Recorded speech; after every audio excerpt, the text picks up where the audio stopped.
Hey everyone, this is Ransom Riggs book, the third book of Miss Peregrine's Home for Peculiar Children. It's called Library of Souls, and I would like to thank the library for lending me this book, because the first and the second and the third, they're all just so amazing, and probably it was the first one and the third one that was the best. Other than that, let's get started. The first couple pages, they show you this thing called the Glossary of Peculiar Terms. And basically it's like a dictionary sort of book. It's like a little like a dictionary to show you about who's who and what goes on in the book. So first we have peculiars, the hidden branch of any species, human or animal, that is blessed or cursed with supernormal traits. Respected in ancient times, feared and persecuted more recently, peculiars are outcasts who live in the shadows. The next one is a loop. A loop is a limited area in which a single day is repeated endlessly, created and maintained by imbrins to shelter their peculiar wards from danger. Loops delay indefinitely the aging of their inhabitants, but loop dwellers are by no means immortal.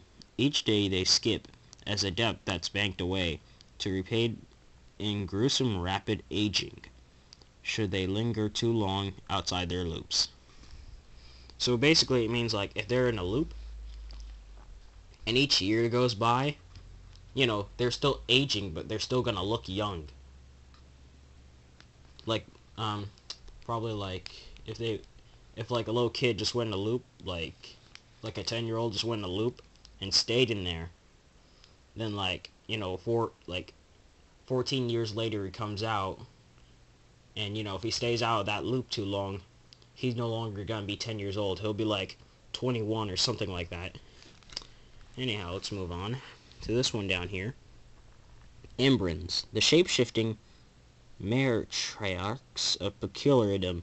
They could change into birds at will, manipulate time, and are charged with the protection of peculiar children. In old peculiar language, the word imbrin, pronounced imbrin, means revolution or circuit.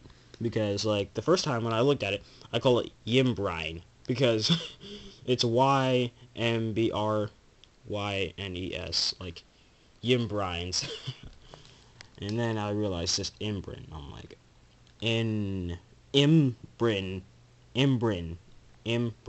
Try saying that 3 times. Imbrin. Okay. Next page over here, we have the enemies for the peculiar children. They have this one called the Hologast.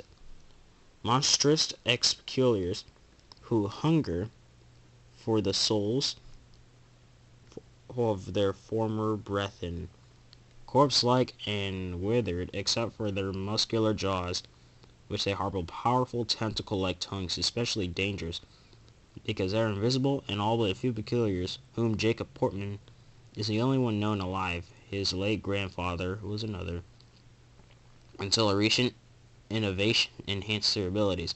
Hollows could not enter loops, which is why loops have been preferred home of peculiars. Now the next one over here is wights. A hologast that consumes enough peculiar souls becomes a wight, which are visible to all and resemble normals in every way, but one is their pupilless, perfectly white eyes, brilliant, manipulative, and skilled at blending in. Wights have spent years infiltrating both normal and peculiar society. They could be anyone, your grocer, your bus driver, your psychiatrist. They waged a long campaign of murder, fear, and kidnapping against peculiars.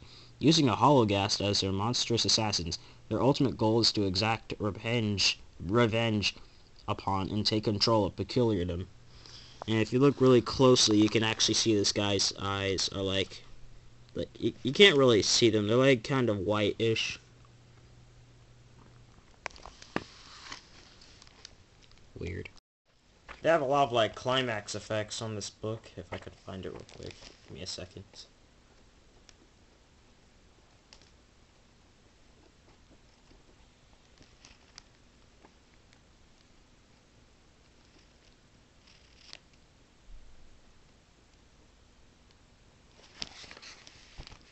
Alright, this section's in page 51. It's not even on chapter 1 yet.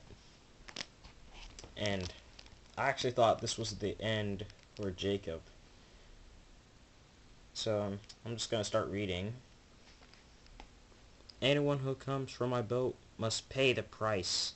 I was completely terrified when Emma shouted, "Run!" I was already turning to go. We'd only gotten a few paces, though, when my foot crashed through a rotting board, and I pitched face first into the dock. I tried to scramble, but my leg was thigh-deep in the hole. I was stuck, and by the time Emma and Addison circled back to help me, it was too late. The boatman was upon us, looming overhead and laughing, his cavernous guffaws booming around us. It might have been a trick of darkness, but I could have sworn I saw a rat tumble from the hood of his cloak, and another slip from his sleeve as he slowly raised his arm toward us. "Get away from us, you maniac!" Emma shouted, clapping her hands to light a flame. The light she made did nothing to chase away the dark inside the boatman's hood. I suspected not even the sun could do that. It showed us that what he held out in his outstretched hand, which wasn't a knife, nor any weapon. It was a piece of paper, pinched between his thumb and a long white forefinger. He was offering it to me, bending low so I could reach it. "Please," he said calmly, "read it." I hesitated. "What is it?" "The price, and some other information regarding my services." Quaking with fear, I reached up and took the paper, and we all leaned into the light by Emma's flame. I even have like a little picture right here. Here it is. I thought that was so hilarious when I realized. I was like, oh man, I just got to the beginning of the book, and Jacob's already gonna be gone and stuff. But what a cliffhanger. That was hilarious.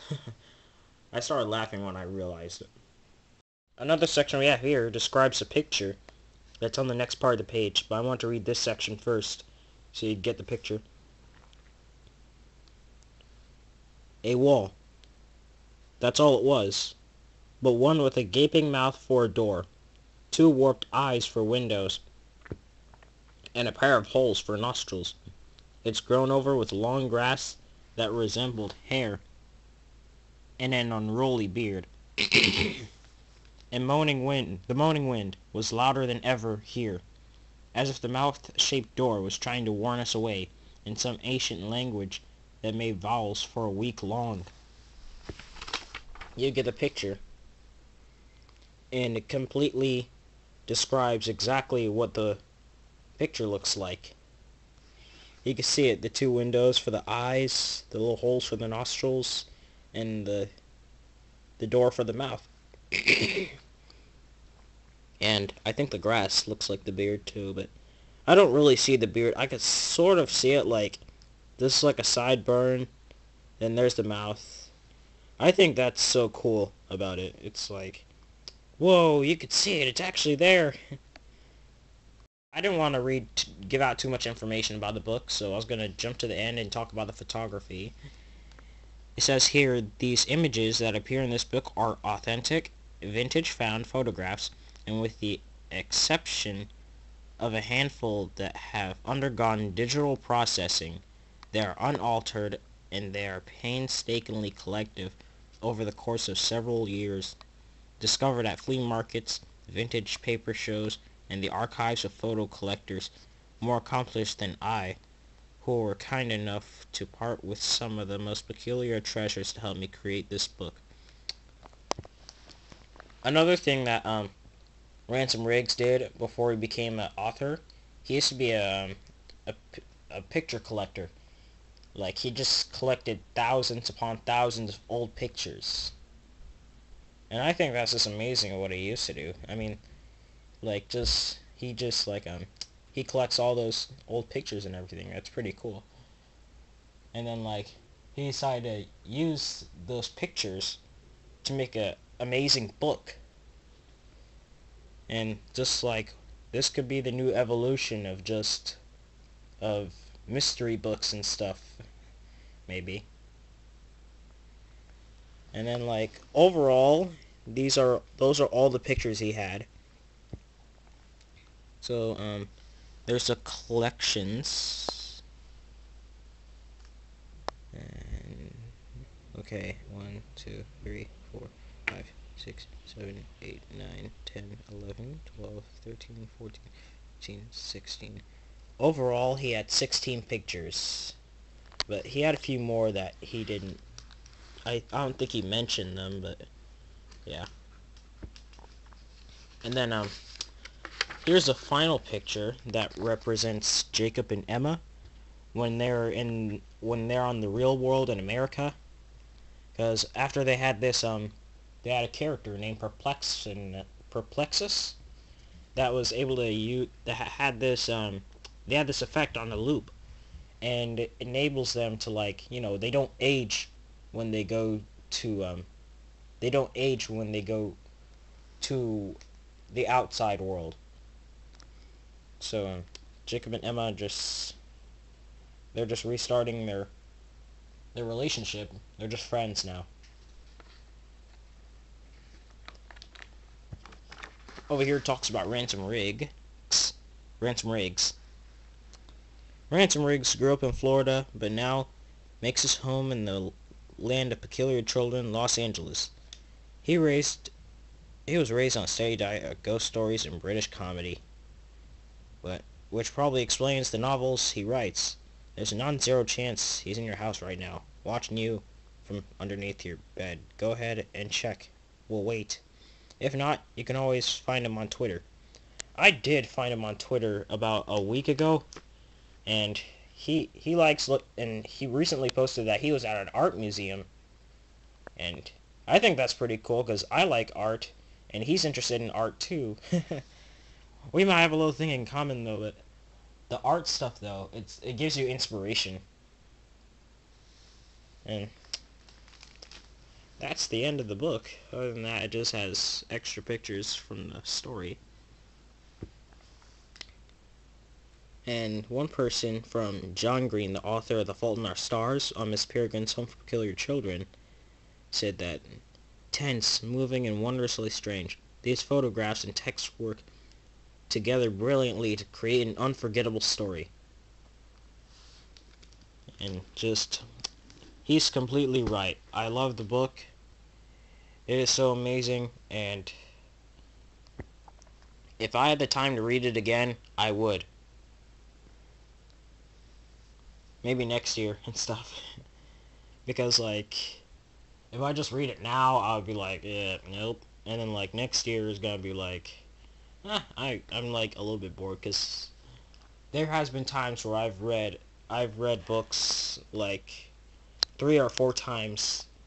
I had this other book by Gillian Cantor, Searching for Sky, and I've read that like 4 or 5 times, and I didn't get bored until the 4th time I've read it, and then I haven't read it for about a year, and then I continued on it, and then I finished it.